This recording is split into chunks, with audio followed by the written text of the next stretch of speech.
নমস্কার বন্ধুরা, শুভ সকাল। কেমন আছো তোমরা সবাই আগে বলো। আমরা তো তোমাদের ভালোবাসায় খুবই ভালো আছি। আর এখন সকাল 6টা বাজে, তো দুজনেই টলতে টলতে ওপরে এলাম। আমার সাথে দুষ্টুটাও এসেছে কিন্তু। তো এই যে দুষ্টুটা দেখো গিয়ে আবার শোয়ার পরিকল্পনা করছে, কিন্তু ওর স্কুল আছে। আমি টেনে টেনে তুললাম, আমি বললাম আর শুস না বাবা। তো এবার আমি জানলাটা খুলে দেবো, কারণ ওপরে ঘরে তো কেউ থাকে না, তো জানলা টাল্লা সব দিয়ে যায়। বৃষ্টি বৃষ্টি যদি আসে আবার কে আসবে বলো তো রাত্রে ওপরে। তার জন্য একেবারে জানলা টাল্লা দিয়ে দৌড় বন্ধ করে তারপরে নিচের ঘরে যাই। তাহলে চলো বন্ধুরা, এখন থেকে তোমাদের সবাইকে সঙ্গে নিয়ে আর নতুন একটা সকালকে সঙ্গে নিয়ে আজকের ভিডিওটা শুরু করা যাক। তো সকালবেলায় বাসি কাপড় ছেড়ে এই যে কাপড়টা এখন আমি ধুয়ে দিচ্ছি, কারণ সকালবেলা রান্নাঘরে ঢুকতে হবে। আর বাসি কাপড়ে তো রান্নাঘরে ঢোকা যায় না, তো প্রত্যেক দিন এই কাজটা আমাকে করতে হয়। আর এই কটা দিন যা বৃষ্টি হলো, বাপরে বাপ, ভীষণ বৃষ্টি। আর কাল থেকে বেশ ভালো রোদ্দুর হচ্ছে। আজকেও দেখো সকালবেলা এত রোদ্দুর, মনে হচ্ছে না বেলা 12টা বেজে গেছে। রোদ্দুর দেখে বোঝাই যাবে না যে এখন সকাল 6টা বাজে। রোদ্দুরে এত তাঁত। তো আমি এখন ঢুকবো রান্নাঘরে, কারণ সকালে টিফিন করতে হবে। তার আগে দুষ্টুটা টিফিন করে দেবো ওর স্কুলে যাওয়ার জন্য। আজকে ওর টিফিন বানাতে হবে, কারণ আজকে বিস্কিট কেক কিছুই নেই। তো ভাবছি ম্যাগি আছে ঘরে, তো ম্যাগি করে দেবো। তার জন্য যাই রান্নাঘরে, গিয়ে ম্যাগি আর একধারে চা বসিয়ে দিই। তো এই দেখো ম্যাগি কিন্তু আমি বসিয়ে দিয়েছি, আর ম্যাগিটা কিন্তু হয়েও এসছে। আর চাটা এর আগে আমি বানিয়ে নিয়েছিলাম। এই যে আমার চাটা এখানে আছে, আমি রান্না করতে করতে চাটা খাবো এখন, না হলে তো সময় পাবো না বসে চা খাওয়ার। তার জন্য রান্নাঘরেই চাটা রেখেছি, একটু একটু করে খাচ্ছি আর কাজ করছি। এছাড়া চা খাওয়ার আমার কোনো উপায় নেই।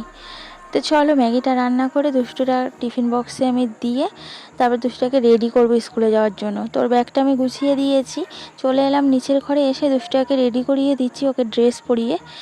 এই কটা দিন বেশ ভালোই ছুটি ছিল, বেশ ভালো কাটছিল। আবার শুরু হয়ে গেল আমার ঘরে বাইরে কাজকর্ম। তো আজ থেকে আবার স্কুলে যাওয়ার জন্য রেডি করতে হবে, টিফিন করতে হবে। আবার স্কুল থেকে আনার ঝামেলা আছে, মানে কি বলবো, আর ভালো লাগে না, সত্যি বলতে আর ভালো লাগে না। তো এখানে দুষ্টুটাকে আমি রেডি করি, ওর আই কার্ডটাও পরিয়ে দিলাম, দিয়ে চুলটা ভালো করে আঁচড়ে দিলাম। দুষ্টুটা কিন্তু পুরো রেডি স্কুলে যাওয়ার জন্য একেবারে। ওর পাপা এখনও রেডি হয়নি, ওর বাবা রেডি হলে তারপরে একসাথে বেরাবে। তো আমি বলি ওপরে গিয়ে আমি রান্নাটা বসিয়ে দিই, তুই চলে যা, তোকে তো রেডি করে দিয়েছি, হবে না, ওকে আমাকে নিচ পর্যন্ত দিয়ে আসতে হবে, দিয়ে টাটা করতে হবে, ও কর্নার ঘুরবে, তারপর আমাকে ওপরে আসতে হবে। মানে এত বদমাস। তো ওয়াটার বোতলটায় জল ছিল না, জলটা ভরে ব্যাগে ভরে নিল নিজেই দেখলে। তো দুষ্টুটা চলে গেল ওর বাবার সাথে স্কুলে, আর ওই যে ঠাম্মাও দাঁড়িয়ে আছে, ঠাম্মাও যাবে। আর আমি চলে এলাম একদম ওপরে, এসে এখন রান্না বান্না করে নেবো। তো আলুর তরকারিটা বসিয়ে গেছিলাম, এখন আমি আটাটা মেখে রুটিগুলো বেলে নেবো সব। তারপর রান্নাঘরে গিয়ে রুটিগুলো ছেঁকে নেবো। দাদাভাই আবার 8:30টার মধ্যে চলে আসবে, তার মধ্যে আমাকে টিফিন রেডি করতে হবে, না হলে দাদাভাই এসে আবার রাগ করবে, দেরি হয়ে যাবে তাই। তো যাই হোক দেখো আমার আটাটা মাখা হয়ে গেছে, এবার আমি ঝটপট করে রুটিগুলো বেলে নিচ্ছি। এক এক করে সব রুটিগুলো বেলে নেবো, তারপর রান্নাঘরে গিয়ে ছেঁকে নেবো, কারণ রান্নাঘরে তো আমার স্পেস নেই, তোমরা জানো ভালো রকম। আমাকে এ ঘর থেকে রুটিগুলো সব বেলে নিয়ে তারপর রান্নাঘরে গিয়ে ছেঁকতে হয়। ছোট্ট রান্নাঘর হলে যা অসুবিধা হয়, তো যাদের ছোট রান্নাঘর তারাই একমাত্র জানে যে কতটা অসুবিধা। রান্না করার সময় হাতে কাছে যদি জিনিসপত্র না থাকে, যদি পাশের ঘর থেকে করে নিয়ে আসতে হয়, কতটা অসুবিধা হয় বলো। রান্না বান্না না করতে আর ভালো লাগে না।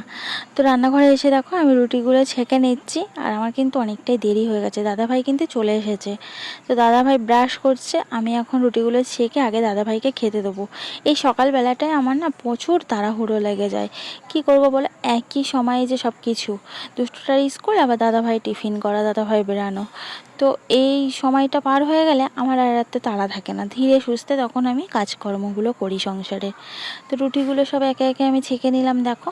আর রুটিগুলো না আজকে ঠিকঠাক ফোলেনি, মাখাটা মনে হয় ভালোভাবে হয়নি, কি কে জানে, তাড়াহুড়ো করে করেছি তো।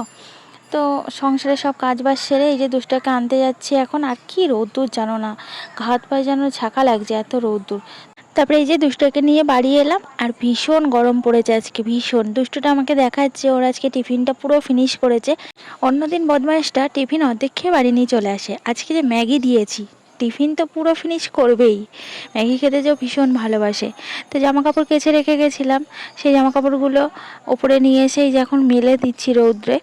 আর যা রৌদ্রের তাত এক্ষুনি আমার জামা কাপড়গুলো শুকিয়ে যাবে দেওয়ার সাথে সাথে। আরও শুকিয়ে যাওয়ার সাথে সাথে না জামা কাপড়গুলো তুলে নিতে হবে, না হলে জামা কাপড়ের রং সব জ্বলে যাবে। প্রচণ্ড রৌদ্রের তাত, আর তেমন পড়েছে গরম। তারপরে এই যে ইন্ডাকশানে ভাতটা বসিয়ে দিচ্ছি। ইন্ডাকশানটা কি হয়েছে কে জানে, ঠিক করাতে নিয়ে গেছিলো, তোমরা তো দেখেছিলে কয়েকদিন আগে ভিডিওতে আমি দেখিয়েছিলাম। তো মিস্ত্রি বললো আর ঠিক হবে না।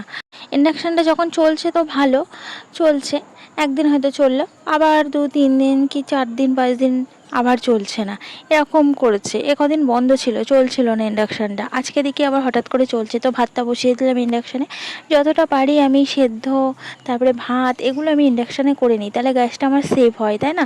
মধ্যবিত্ত সংসারে এভাবেই তো আমাকে সেভ করে হিসাব করে চালাতে হবে। আর এদিকে আমি গ্যাসে কচুর লতি বসিয়েছি। তো লতিগুলো বাবা সেই এনে ছাড়িয়ে দিয়েছিল, তোমরা দেখেছো ভিডিওতে এর আগের। তো সেই লতিগুলো আমি আজকে রান্না করছি। তো লতিগুলো এতটাই কচি, বাড়ির তো বিনা সারের লতি, তো মানে আমি একটুখানি সেদ্ধ মতো করে নিয়েছিলাম, পুরো দেখো গলে ঘ্যাট পেকে গেছে। তারপরে কয়েকটা বড়া ভেজে নিলাম, নিয়ে এই যে এখানে তরকারিটা কষিয়ে নিচ্ছি। কাঁচকলা আর আলু আছে, তো কাঁচকলা আলু বড়ির তরকারি করব। তরকারিটা আমার কষিয়ে একটু জল ঢেলে দিলাম, ফুটে উঠলে বড়িগুলো তারপরে ছেড়ে দেবো। বাড়ির বড়ি তো এখন দিলে না পুরো ভেঙে যাবে, তো এই নামানোর কিছুক্ষণ আগে বড়িগুলো দিয়ে দেবো। আর এদিকে দেখো দুষ্টটার কি কাণ্ড, ছাদে একটা ঘুড়ি আটকেছিল, পাশের বাড়ির একটা বাচ্চা ঘুড়ি ওড়াচ্ছিল, তো সেই ঘুড়িটা আমাদের ছাদে আটকে গেছিলো দড়িতে, সেই ঘুড়িটা ও এখন কেটে নেবে। তো পাশের বাড়ি বলো, বাচ্চা মানুষ, ওই যে দেখা যাচ্ছে দেখো ছাদে দুটো বাচ্চা ওড়াচ্ছে, তো ওদের ঘুড়ি, তো ওরা আমাদের বাড়ি পড়তে আসে, এবার ওদের ঘুড়ি এইভাবে কেটে নেওয়া যায়? তো আমি ছাড়িয়ে দিয়েছি, তাই কান্না যে তুমি ঘুড়িটা কেন দিয়ে দিলে, আমি তো ঘুড়িটা পেয়েছি, আমাদের ছাদে এসেছে, তার জন্য কান্না শুরু করেছে। আমি বলছি আমি ঘুড়ি ল্যাটাই সব তোমাকে কিনে দেবো। আর এমনি তো অনেকগুলো ঘুড়ি আছে জানো, বিশ্বকর্মা পুজোতে অনেকগুলো ঘুড়ি আমাদের বাড়ি কেটে পড়েছিল, সেগুলো আছে, সেগুলো নিয়ে খেলতে বলছি, খেলবে না। এই ঘুড়িটা কেন আমি ছেড়ে দিলাম। তো যাই হোক, এখানে আমি জামা কাপড়গুলো শুকিয়ে গেছে, তুলে নিচ্ছি। খাওয়া দাওয়া কিন্তু আমাদের কমপ্লিট হয়ে গেছে, এবার নিচে যাব। তো দুষ্টটাকে বললাম ক্লিপের কৌটোটা নিয়ে আসতে, কারণ ক্লিপগুলো ভরে রাখি একটা জায়গায়, সুন্দর করে রাখলে না পরে আবার কাজের সময় পাওয়া যায়। ও তো কান্নাকাটি করছিল, তাই ওকে ভোলানোর জন্য আমি শিউলি গাছের কড়িগুলো দেখাচ্ছিলাম। আমি বলছিলাম দেখ কী সুন্দর কড়ি এসছে গাছটাতে, কদিন পরেই দেখবি কী সুন্দর ফুল ফুটবে, আর এর ফুলের ডাঁটিটা হবে অরেঞ্জ কালারের। ও বলছিল তাই কেমন রঙের ফুল হবে, আমি বললাম সাদা সাদা ফুল হবে। তো এই বলে আমি ওকে ভোলাচ্ছিলাম। আর ভোলাতে ভোলাতে হঠাৎ একটা ঘুড়ি দেখি আমাদের ছাদে পড়বো, তো ভাবলাম হয়তো পড়বে, তো আমি ভাবলাম ওটা ধরে ওকে দিয়ে দেবো, কিন্তু ঘুড়িটা আর পড়লো না আমাদের ছাদে, কি আর করা যাবে। তো দুষ্টটা সেই দেখে কান্না শুরু করে দিল। আমি বললাম চলো বাবা, আমি কালকে একটা ভালো ঘুড়ি আর লাটাই কিনে এনে দেবো, তখন তুমি ঘুড়ি উড়িও। তো এই বলে ও যে নিচের দিকে নামছে, আর আমি ঘরের মধ্যে ক্লিপের কৌটোটা রেখে এখন যাব নিচে, দেখে একটু ঘুম পাড়ানোর চেষ্টা করি।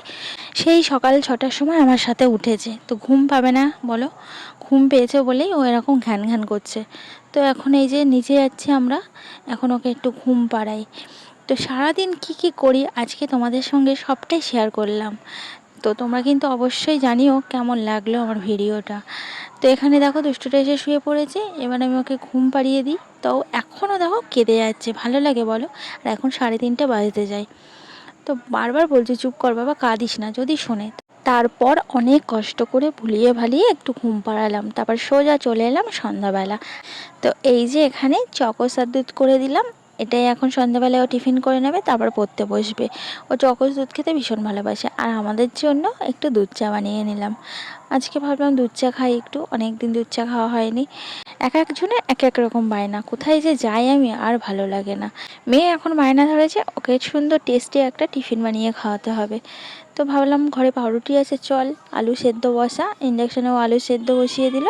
এই পাউরুটি দিয়ে আমি একটু মানে বড়া বড়া মতো করে ভেজে দেবো। এগুলো কিন্তু খেতে ভীষণ টেস্টি হয়, এর নামটা কী যেন বেশ আমি না ভুলে যাচ্ছি। তো দেখলে পাউরুটির ধারগুলো কেটে নিয়ে আমি পাউরুটিটা একটু জলের মধ্যে ভিজিয়ে নিয়ে তারপরে ওর মধ্যে আলুগুলো দিয়ে এই যে এরম গোল গোল রোল করে নিয়েছি, নিয়ে এবার আমি একে একে সব লাল লাল করে ভেজে নিচ্ছি। সারাটা দিন সংসারের কাজ, ছেলে মেয়ের আবদার, দাদা ভাইয়ের মানে টাইমের ভিতরে টিফিন, মানে আমি না আর পারি না, সব নিয়ে আমার সারাটা দিন কেটে যায়। তো এখানে দেখো লাল লাল করে এক পিঠ ভাজা হয়ে গেছে, আমি অন্য পিঠ আবার লাল লাল করে ভেজে নিচ্ছি। মা যখন হয়েছি, ঘরের বউ যখন হয়েছি, দায়িত্বগুলো তো আমাকে পালন করতেই হবে। দায়িত্বগুলো থেকে তো আর এড়িয়ে যেতে পারি না। তো দেখো এখানে আমার ভাজা হয়ে গেছে, আমি এক এক করে তুলে নিচ্ছি। তোমরাও একদিন ট্রাই করে দেখতে পারো, খুব টেস্টি হয়। তো এখানে না আমার একটু তেল কম হয়ে গেছে। মেয়ে প্রথমে তেল দিয়ে দিয়েছিল, আমি অতটা খেয়াল করিনি, তার জন্য না কয়েকটা না একটু কেমন হয়ে গেছে। তো যাই হোক, চলো আজকের মতো ভিডিওটা এখানে শেষ করছি। আমরা টেস্টি টেস্টি টিফিন খেতে থাকি সন্ধ্যার। তোমরা ভিডিওটা দেখে লাইক করে দাও আর কমেন্টস করে জানিও কেমন লাগলো। যদি একটুও কোথাও ভালো লেগে থাকে আমার ভিডিও, চ্যানেলটা সাবস্ক্রাইব করে আমার পাশে থেকো। সবাই ভালো থেকো।